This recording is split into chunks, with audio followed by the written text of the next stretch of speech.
हैदराबाद में मूसा नदी की खूबसूरती, मूसी रिवर ब्यूटिफिकेशन मंसूबे पर सियासी गर्मा गर्मी बढ़ गई है। बीआरएस लीडर केटीआर ने हुकूमत के दावों पर सवाल उठाए हैं। केटीआर ने कहा है कि इसी साल 26 जनवरी को असेंबली में वजीर ने बताया था कि मूसा नदी के सुंदरीकरण के लिए डीपीआर तफसीली रिपोर्ट तैयार करने में मजीद 18 माह लगेंगे, लेकिन अब हुकूमत कह रही है कि सिर्फ 2 माह के अंदर ही डीपीआर तैयार हो गई है। उन्होंने सवाल किया कि आखिर ये डीपीआर अचानक कहां से आ गई। केटीआर ने मुतालबा किया कि 2 माह में तैयार की गई इस डीपीआर को असेंबली के सामने पेश किया जाए ताकि हकीकत सबके सामने आ सके।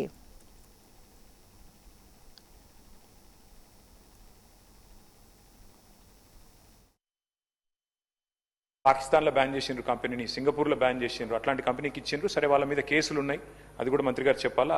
ఓకే, అందులో ఏం చెప్పారంటే అధ్యక్ష, ఆ రోజు శాసనసభకి ఇచ్చిన సమాధానంలో గౌరవ మంత్రి గారు డిపిఆర్ ప్రిపరేషన్కే 18 నెలలు పడుతుంది అని ఈ సంవత్సరం జనవరి నెలలో మంత్రి గారు చెప్పారు.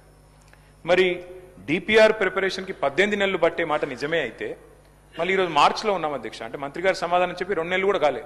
మరి ఇప్పుడు అకస్మాత్తుగా డిపిఆర్ ఎక్కడి నుంచి వచ్చింది? మంత్రి గారు దయచేసి అది ఉంటే కనుక మీ దగ్గర నిజంగానే కాపీ ఉంటే మరి 18 నెలల్లో అంటే అద్భుతమైన వేగం అది. మరి ఇంత మెరుపు వేగంతో గవర్నమెంట్ పనిచేస్తుంటే మేము కూడా అభినందనలు చెప్పాలి. కాబట్టి డిపిఆర్ 18 నెలల్లో తయారవుతుందని చెప్పి 2 నెలల్లో చేసిన ఈ చమత్కారం ఏదైతే ఉందో ఆ డిపిఆర్ దయచేసి సభ ముందు పెట్టాలి, సభ్యుల ముందు పెట్టాలనేది ఫస్ట్ డిమాండ్ సార్. ఎందుకంటే ఇది ప్రభుత్వం ఇచ్చిన సమాధానం అధ్యక్ష. ఎందుకంటే